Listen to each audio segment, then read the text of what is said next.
How about every introvert's favorite moment? Turn to your neighbor and say, Happy Easter.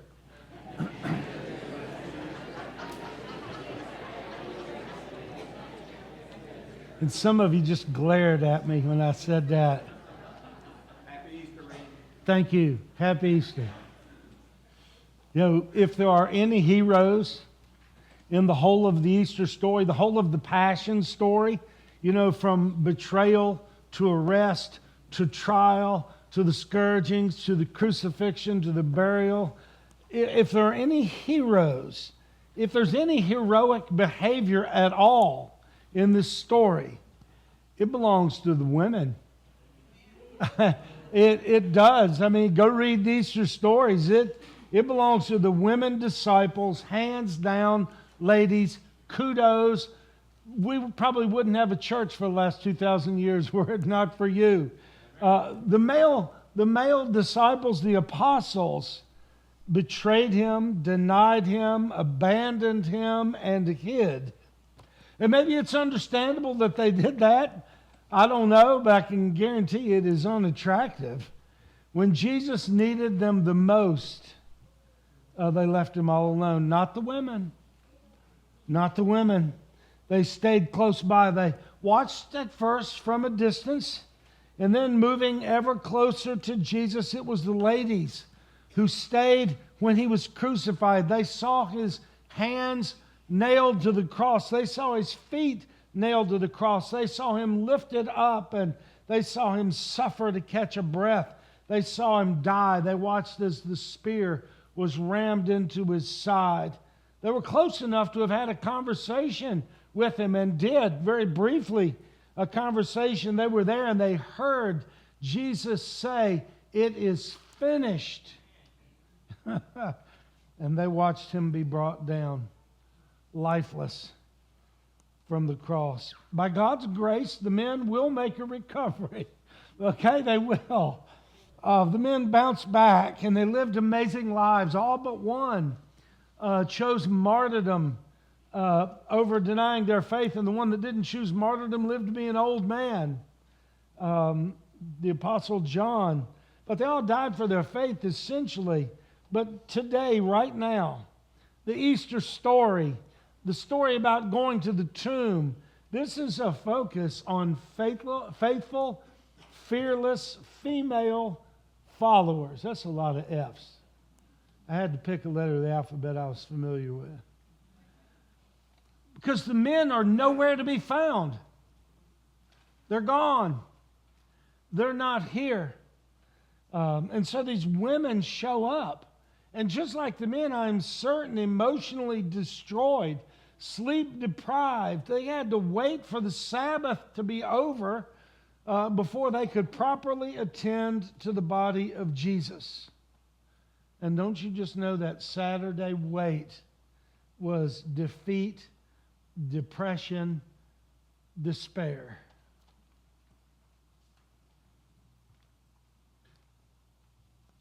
Our scripture lesson today is Mark 16, 1 through 8. If you are able, please stand.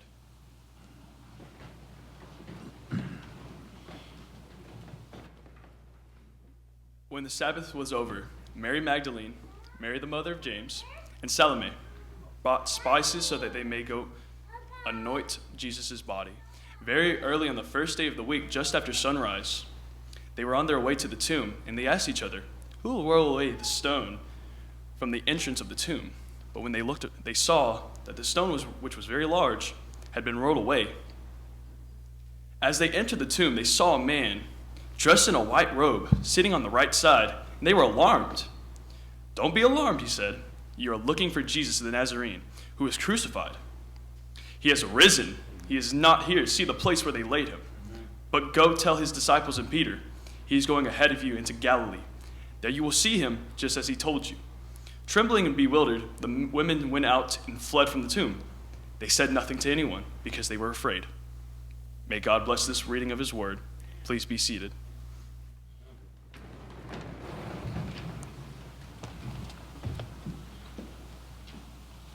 Dylan Sapp, everybody. Doing a great job. So when the Sabbath's over and it's the first day of the week, the ladies, and they've probably been considering this since his death, they're thinking, what do we do now? I mean, what exactly do we do? I mean, what's the next thing? And somebody said, well, we should go anoint the body. It wasn't properly done. It wasn't completely done. And so that was their plan. They got up super early on Sunday morning, gathered the spices to go anoint his body, and started walking to the tomb. They do not set out for the tomb of Jesus early that Sunday morning filled with resurrection hope, okay? That's not what that day was about. They weren't carrying Easter baskets and wearing frilly little Easter dresses. I mean, these ladies were exhausted. They had tear-stained faces that showed the stress, stomach in knots, knowing full well that just by going to the tomb, they may well face execution by the Romans. The whole band was being hunted. So they walked to the tomb in kind of defiance, but also kind of in defeat. Some of you here today, you know exactly what it means to walk in defeat, and you're tired, and you're struggling. You're tired of walking with all the weight on your shoulders. You know what it's like to have your hopes just vanish, to have your dreams completely destroyed. You came in here today with a heavy heart, and you really can't remember the last time your heart was not hurting. I want you to know this. If that's you, I want you to understand that hope begins in the dark. If you're in a dark place right now, I want you to understand hope begins in the dark. It absolutely can, and very often does, begins in the dark. God acts while we're sleeping. While it's still dark, God's on the move, breathing life, even when chaos looks to control. The Easter account begins with women on their way to the tomb very early. God on the move while it's still dark. You may not be able to see it or sense all of it right now, but maybe all you see in your life is just depression, the darkness of your situation. But hope begins in the dark. Even if you can't sense it, I'm telling you, this is the way God works. If you're in a tough spot right now, and every day for you feels like Good Friday, and you can't think of much good about it,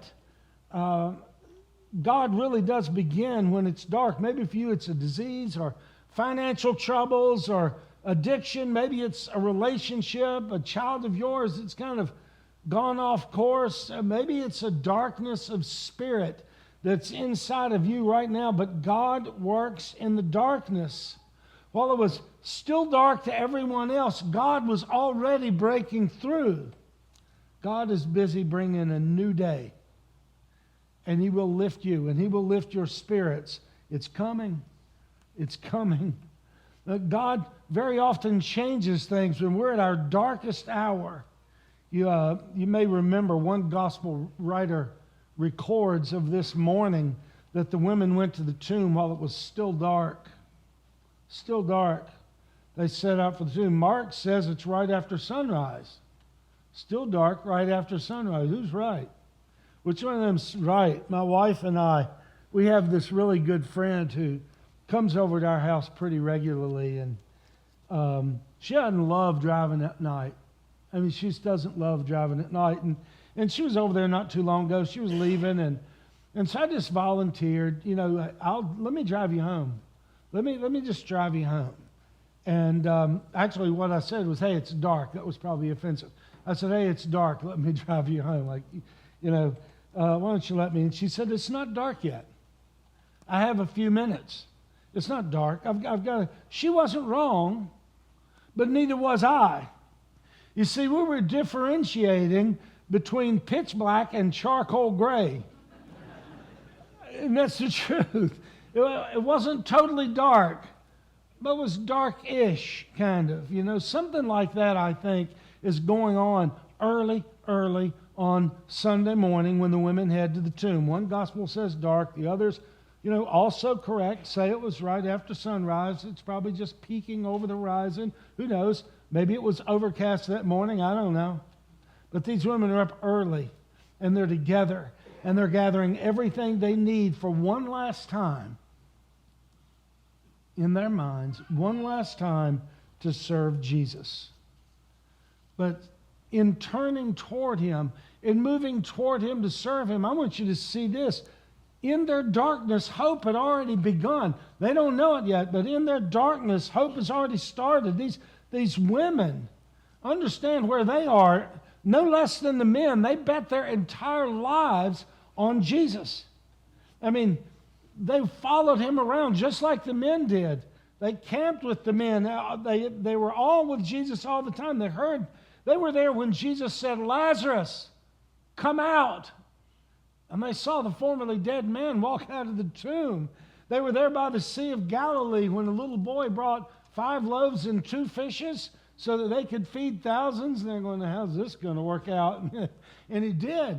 They just kept multiplying. These women had a front row for the Sermon on the Mount. And they were as mind blown as anybody else when Jesus said, "Blessed are the poor, for theirs is the kingdom of heaven." And Jesus said, "I know you've been taught eye for an eye, tooth for tooth, okay, but I tell you, don't resist an evil person. If somebody slaps you on one cheek, give them the other cheek to hit."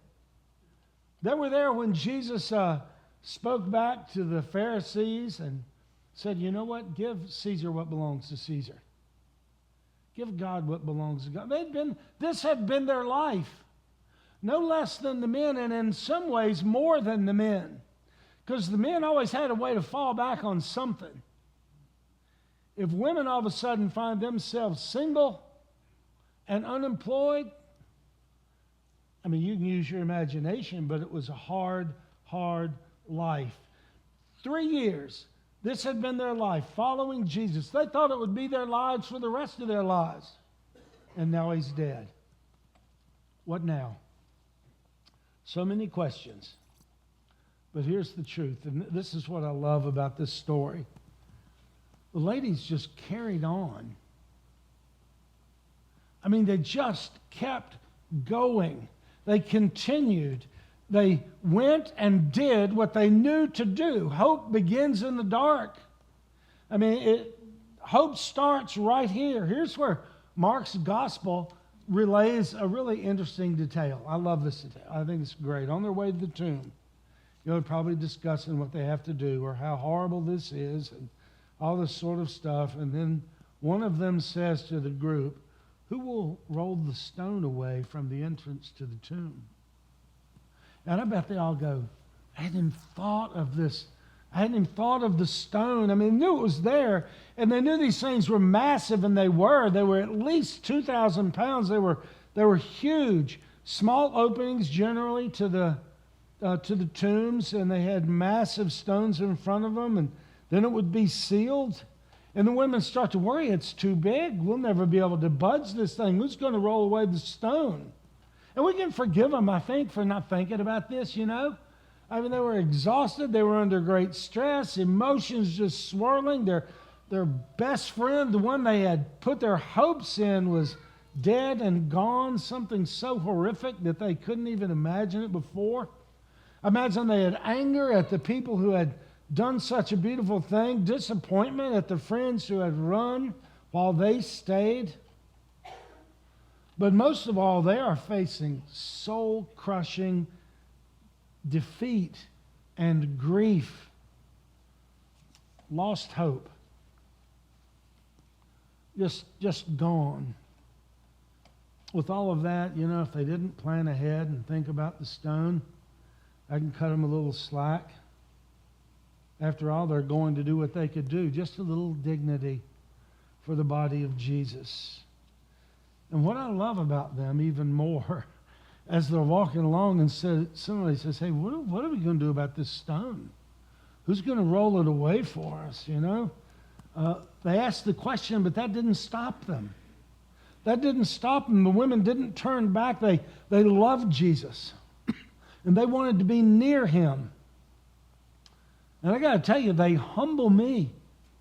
I mean, they absolutely cause me to hang my head. I look over my life and I realize all the times that I've envisioned an obstacle in front of me. And I've turned back. Anybody else?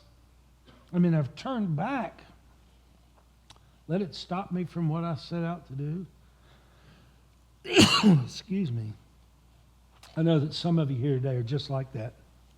You're afraid the whole Christian thing is over for you. Maybe you try not to think about it, you know. You became a Christian, you meant it, and life kind of happens, and you get busy, and you just kind of, it just falls away, and you're worried about that maybe it's just, it's in the rearview mirror for you. It was nice while it lasted. And maybe you did fail. I mean, maybe you did. Maybe you did deny him, and you did walk away. You ran and hid with the rest of the disciples. Maybe you committed some sin that has gotten in the way for you, and it's the obstacle between you and Jesus. But you just want to be near him. So you showed up today. Hope often begins in the dark. When times are tough, when it's not going well, God acts while it's dark. You have to go through the hard part before you get to the good part. And maybe you're in the hard part right now. It's true. It's true in relationships, in business. It can be difficult in any worthwhile goal. In faith, a lot of people walk away when troubles come, and it's easy to get discouraged when your prayers don't get answered the way you want, and you have to go through some horrible tragedy. Faith is not some sort of a magic charm that protects us from dark times. Everybody goes through unspeakably difficult moments in life. Verse 4 says, but when they looked up, they saw the stone. Do you see they looked up? I mean, sometimes it's when you look up, that you can actually see. But when they looked up, they saw that the stone, which was very large, had been rolled away. It was already gone. The whole time they're worried about the stone, it had already been moved. It had been rolled away. And I love this. I'll give you a little English, reminder course or whatever, review. That's in the passive voice. You see that? They saw the stone, which is very large, had been rolled away. It does not say somebody rolled it away, active. It says it had been rolled away, passive voice. And I love this.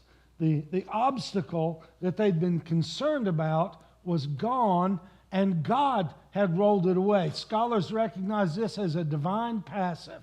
It's where God is implied as the actor in the sentence.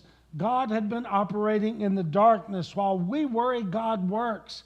While we're struggling, God is saving. Some of you, I know, you're facing hard times.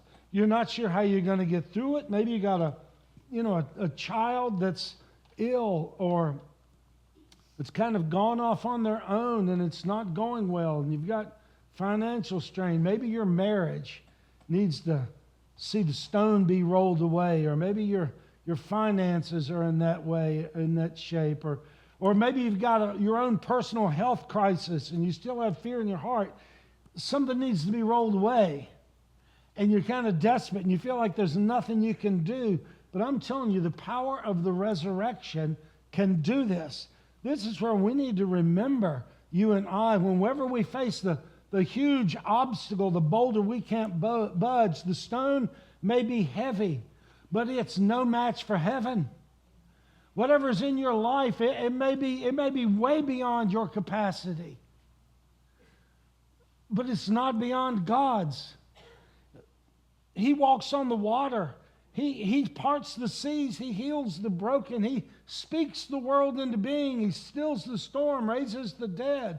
What we can't do, God delights in doing. Not that he always gives us our way, not that he always heals or does whatever we want, but what seems impossible to us, that's just a little pebble in the way for God. No situation or lack of resources or obstacle can defeat God's purpose in your life. It can't happen. What troubles your soul? That stone may be heavy, but it's no match for heaven. What's burdening your heart? That stone may be heavy, but it's no match for heaven. What is it that's keeping you awake at night? That may be a heavy stone, but it is no match for heaven. I believe that God is working in your life right now. Somebody here, your confusion is being rolled away this morning. Somebody's self-pity is being rolled away.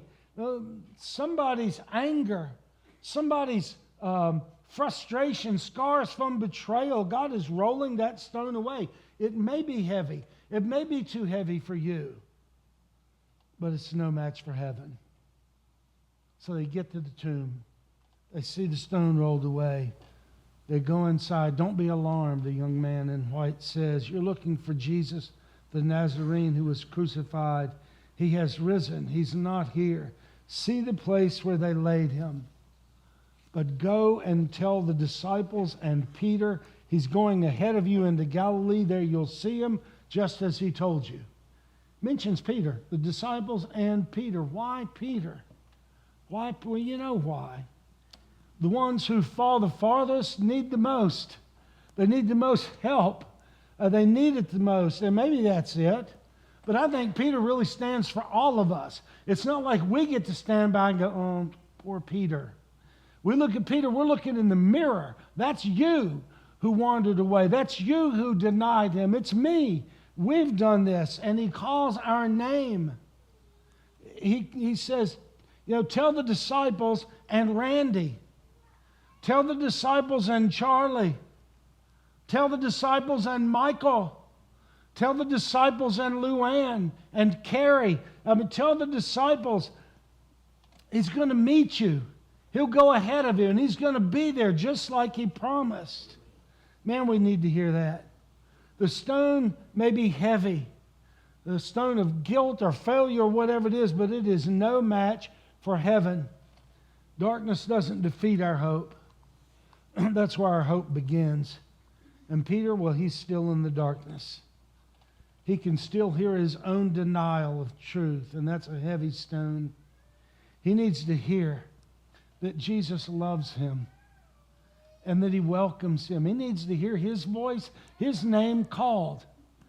Tell the disciples and Peter, and I know there are people here today, and I can tell you a lot of days from my life, I need to hear my name called. I need to hear my name. I need to know, Randy, man, I'm still here for you. Yeah, I saw what you did. I know what you're thinking, all that kind of stuff.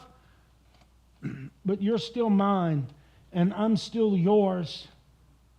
He needs to hear it. God still wants him. He still has a place.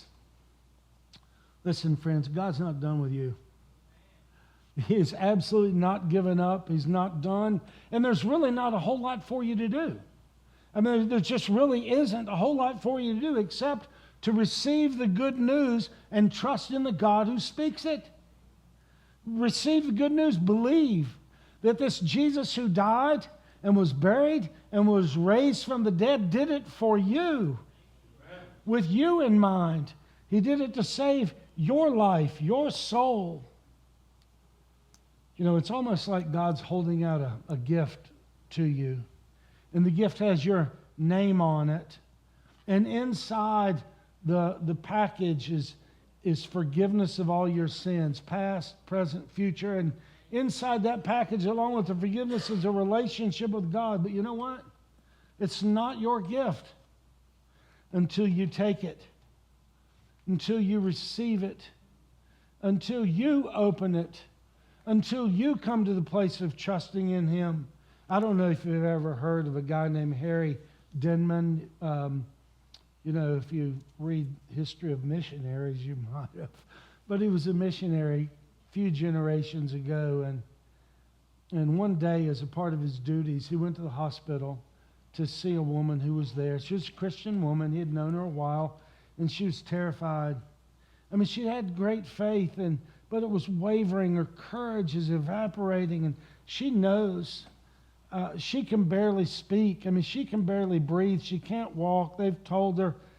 And she says to him in a really soft voice, I'm afraid. I'm I'm afraid.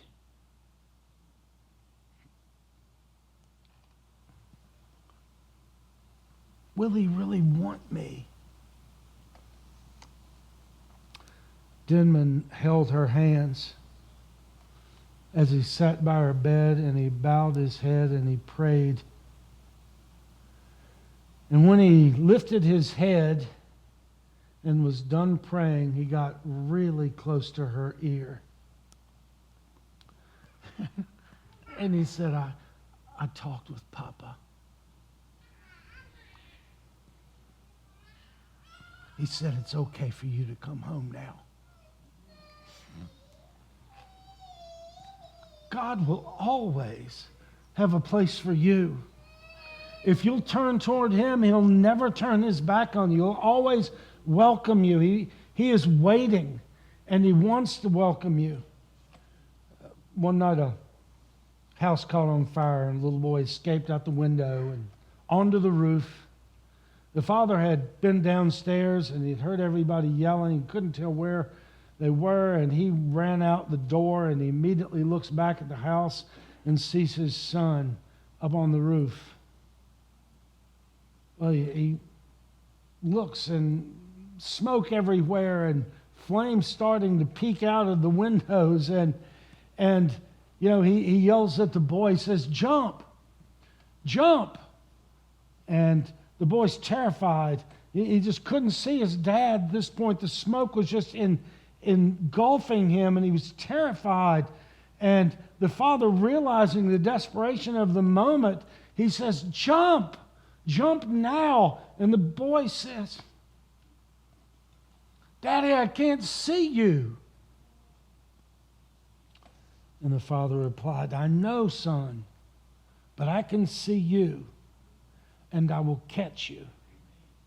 Did you know that Jesus had to go to the cross with that kind of a message? "Why have you forsaken me?" he said. And the father says, "I can see you. Jump. I'll catch you." Listen, God is at work in the darkness, in the resurrection.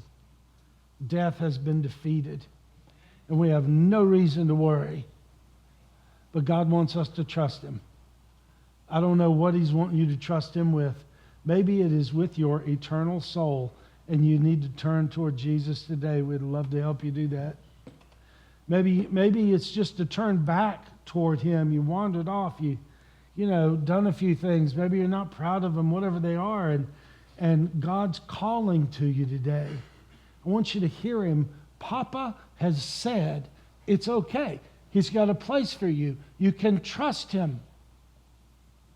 So, jump. This is the moment. We're going to stand and sing, and it's your opportunity to say yes to Jesus, who said yes to you on the cross. Let's stand together.